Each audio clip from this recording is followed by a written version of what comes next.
Hey guys, welcome to another episode of the MystiCOOLS.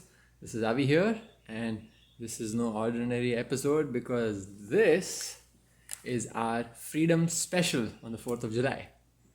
And today's topic is, what does freedom mean to you? Freedom, emancipation, salvation, independence, to some extent even renunciation. These words are fairly interchangeable in a lot of contexts. I have also seen, especially in the media, a lot of examples and a lot of emphasis. A lot of emphasis has been given on the concept of freedom, as we can see over here. Terrible wars have been fought where millions have died for one idea: freedom.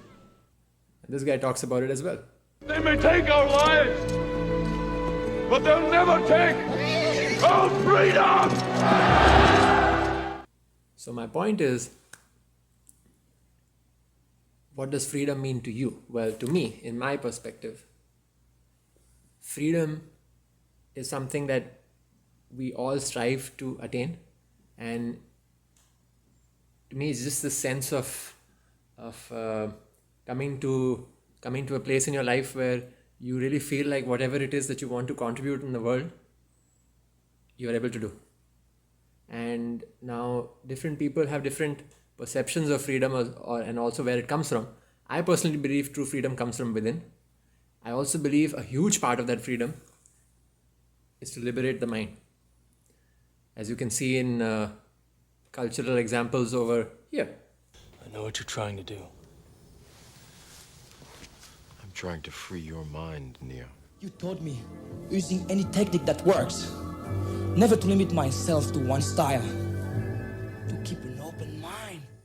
In fact, Wayne Dyer talks about it here as well. Having a mind that is open to everything and attached to nothing seems to me to be one of the most basic principles that you can adopt to contribute to individual and world peace. Also, yoga is actually the science of the liberation of the mind. These are not my own words. I have seen them many times on the internet. I just was not able to find who was the actual person who coined this term.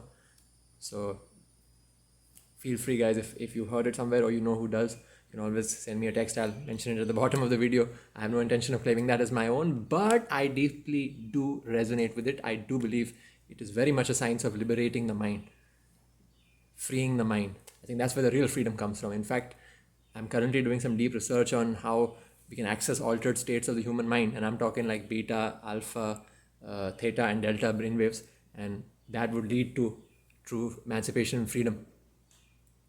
As Bob Marley also mentioned in his song, the Redemption song, the really popular one. Emancipate yourself from mental slavery, none but ourselves can free our mind. He says, emancipate yourself from mental slavery, none but ourselves can free our mind.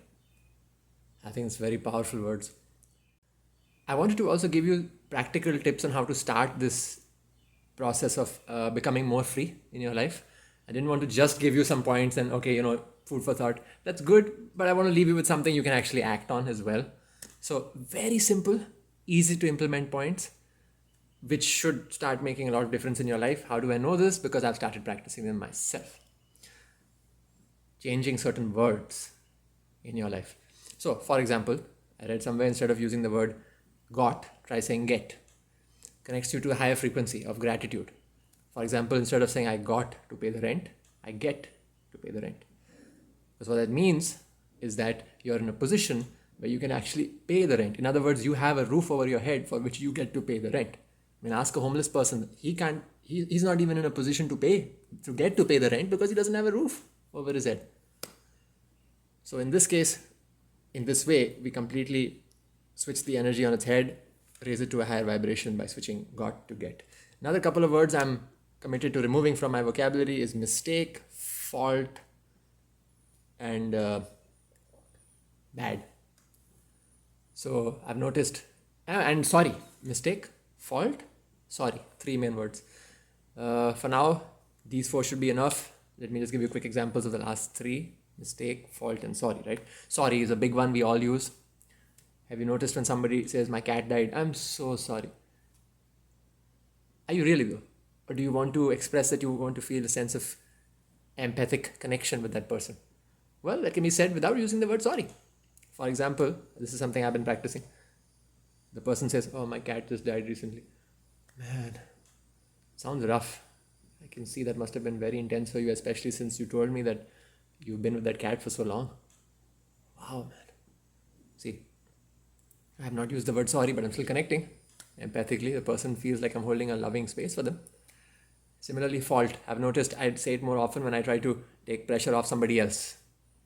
So, for example, I'll say, oh, no, it's my fault. It's my fault. It's my bad. Instead of saying, I take responsibility for that, or that's my responsibility, or I'm accountable for that. So you're not saying it's a bad thing. You're saying, I'm going to take responsibility. It's not on you. I'm taking it off you, onto me. Because I feel like we're disrespecting the lesson that life presents us with if we're apologizing for it. Isn't it a blessing that you got a lesson? Because now you have an opportunity to convert it to a blessing and hence raise the entire collective vibration of your consciousness. So why would you be sorry for something that you should be grateful for? Gratitude and sorry don't work together. This is why I'm working on eliminating sorry. And the same thing with mistake. And problem, actually, that's a bonus one. Problem. I switch it to project or growth opportunity. I have this problem. No, I am facing this growth opportunity in my life. See, simple. So just a few quick words there which you guys can work with to tangibly, practically, in very baby steps, start raising the vibration of your consciousness. And don't take my word for it. Practice it yourself and let me know in a week, 2 weeks, maybe a month, 30 days feedback loop. See if you suddenly start feeling things are getting lighter, almost easier in a way. Please do let me know in the comment section below if that worked for you. Also, let me know the golden question, which is what we started this episode with. What does freedom mean to you? Alright guys, looking forward to your replies. Catch you in another episode of the MystiCOOLS. Once again, happy 4th of July. May you connect to the source of freedom that exists within you, and may you express it in ways that contributes to collective growth of the entire humanity and yourself. So have a great day. Blessings, and keep on shining your light.